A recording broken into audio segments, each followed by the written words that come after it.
Hello guys, আসসালামু আলাইকুম। শখের পেটস ইউটিউব চ্যানেলে সবাইকে স্বাগতম।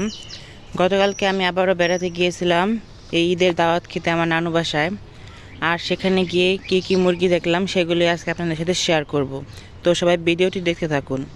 তো এই যে দেখতেই পাচ্ছেন, আমার নানু বাসায় যাওয়ার পথে সেখানেই কয়েকটা মুরগি সুন্দর করে খাবার খাচ্ছে। মুরগিগুলো কিন্তু বেশ বড় সাইজের এবং দেখতেও অনেক সুন্দর।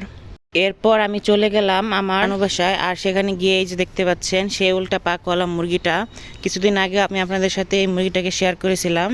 আর এই যে দেখেন, এই মুরগিটা যে বাচ্চাগুলো ফুটিয়েছিল এর সবগুলো বাচ্চাই প্রায় মরে গেছে, 2-3টা বাচ্চা বেঁচে আছে। আর এর সাথে আগের একটা বড় বাচ্চা রয়েছে, আর বাকি সবগুলোই অসুস্থ হয়ে মরে গেছে। তো এই যে দেখতে পাচ্ছেন মুরগিটা তার বাচ্চাগুলোকে নিয়ে দাঁড়িয়ে আছে। আর এই যে এইদিকে দেখতে পাচ্ছেন আরও একটা মোরগ মুরগি। এই মুরগিটা একবার ডিম দিয়েছে, এখন আবারও ডিম দিবে। আর এই যে লাল মুরগিটাকে আপনাদের সাথে আগেও শেয়ার করেছিলাম, আপনাদেরকে দেখিয়েছিলাম যে এর অনেকগুলো বাচ্চা ফুটেছিল এবং সেই বাচ্চাগুলোকে এখন মুরগিটা ছেড়ে দিয়েছে। আর এখন এই মুরগিটা আবারও ডিম পাড়তেছে। মুরগিটা কিন্তু দেখতে বেশ বড় সাইজের এবং মুরগিটা দেখতে অনেক সুন্দর। তো এই যে সবাইকে খাবার দেওয়া হলো আর সবাই সুন্দর করে এই যে খাবার খাচ্ছে, দেখতে পাচ্ছেন।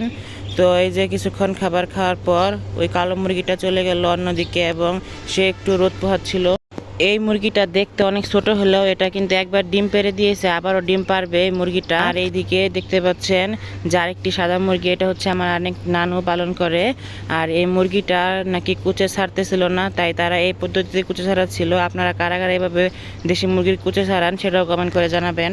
এরপর আমি গিয়েছিলাম একটু অন্যদিকে হাঁটতে। আর সেখানে দেখতে পেলাম অনেকজনের মুরগি একসাথে খাবার খাচ্ছে। যেহেতু তাদের সবগুলো মুরগি ছাড়া থাকে, তাই সবার মুরগি একসাথে মিলেমিশে ঘুরে ফিরে খাবার খায়। মুরগিগুলো দেখতে অনেক সুন্দর লাগছিল। এবার আপনাদের সাথে আরেকটি খবর শেয়ার করি। সেটা হচ্ছে কিছুদিন আগে আমি আপনাদেরকে দেখিয়েছিলাম যে আমার বোনের অনেকগুলো মুরগির বাচ্চা হয়েছিল, আর সেই মুরগির বাচ্চাগুলোকে সে বিক্রি করে দিবে, এটাও আপনাদেরকে জানিয়েছিলাম।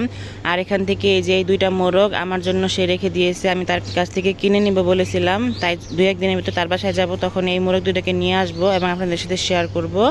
এবং এই মোরগ 2টাকে এনে আমি বাসায় বড় করব, পরে বিক্রি করব।